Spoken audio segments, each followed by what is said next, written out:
You said that you support the rights of the working class. Yeah. Why do you believe that the United States so violently tries to overthrow other forms of government, such as socialist governments, such as what happened in Chile in 1973 and in Cuba?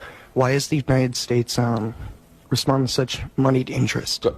Excellent question. Everyone hear the question? Okay. If you look, and not enough people do, and that gets me into a whole other issue, which is the media, which I want to talk about, because I'm very concerned about the media today and the degree to which a few corporations control what we see, hear, and read.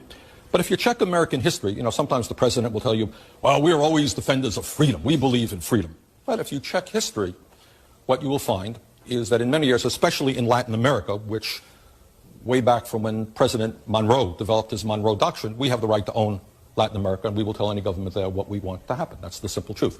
So throughout our history, we have overthrown many, many governments. We didn't like their form of government. In the case of Chile, in 1973, what you had is an election in which a guy named Salvador Allende won the election.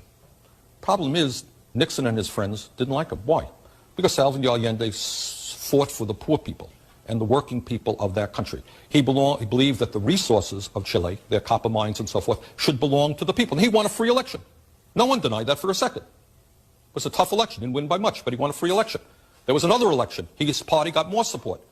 He was overthrown by the CIA and corporate interest, because corporate interest preferred, of course, that the United States companies dominate that country.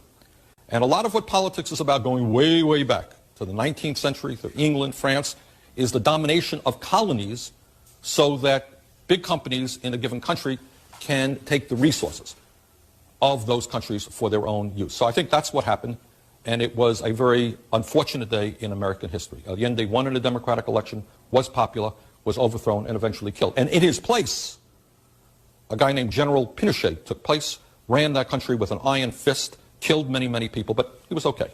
He was a good guy. Why? Because he was a friend of corporate